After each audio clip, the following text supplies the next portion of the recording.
ফুলছড়ি উপজেলায় ফুলছড়ি সাগাঘাট জামাত মনোনীত এমপি পদপ্রার্থী বীর মুক্তিযোদ্ধা আজকে উদয়খালী ইউনিয়নে গণসংযোগ করবে।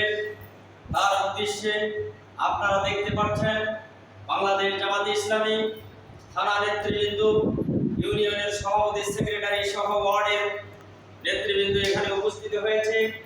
ইতিমধ্যে আমাদের মাঝে উপস্থিত হয়েছেন বাংলাদেশ জামাত ইসলামী গাইবান্ধা জেলা শাখার সংগ্রামী সিনিয়র নায়েবে আমির, ৭১ সালের বীর সৈনিক, জামাত মনোনীত এমপি পদপ্রার্থী জননেতা বীর মুক্তিযোদ্ধা আব্দুল ওয়ারেস স্যার।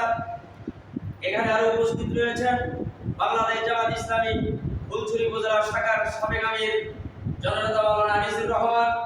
আরো উপস্থিত রয়েছেন উদয়খালী ইউনিয়ন শাখার সংগ্রামী সভাপতি হাফেজ আহমদ আলী, সেক্রেটারি জননেতা আমিনুল ভাই, আমাদের জামাত নেতা আব্দুর রহিম ভাই এবং উদয়খালী ইউনিয়নের সম্মানিত বাইতুল মাল সম্পাদক আমাদের বিশিষ্ট শিক্ষাবিদ জয়নাল স্যার এবং বাংলাদেশ ইসলামী ছাত্র শিবিরের নেতৃবৃন্দ।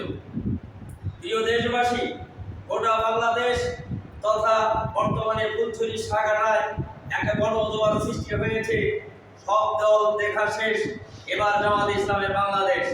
প্রত্যেকটি জায়গায়, ওয়ার্ডে, ইউনিয়নে এবং থানায়, বিভিন্ন অফিস আদালতে, নৌকাঘাটি, বিভিন্ন জায়গায় মানুষ যেখানেই যাবেন সেখানেই রিক্সা, ভ্যান, এরপরে অটো, বিভিন্ন জায়গায় শুধুমাত্র মানুষের আলোচনা সমালোচনা।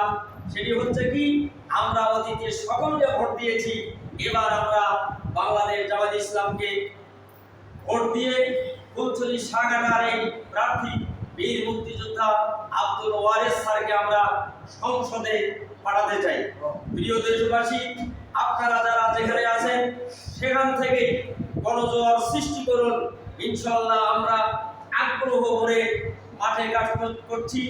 এবারে ইনশাআল্লাহ আমরা ফুলছড়ি সাগাঘাটাতে বাংলাদেশ জামাত ইসলামের মনোনীত এমপি পদপ্রার্থী জননেতা বীর মুক্তিযোদ্ধা আব্দুল ওয়ারেস স্যারকে অবশ্যই আমরা এবার ইনশাআল্লাহ বিজয় করব ইনশাআল্লাহ। দেশবাসীর কাছে এই আশা আকাঙ্ক্ষা ব্যক্ত করে আমাদের এই পদযাত্রা আমরা এখানেই শুরু করতে যাচ্ছি ইনশাআল্লাহ। আসসালামু আলাইকুম।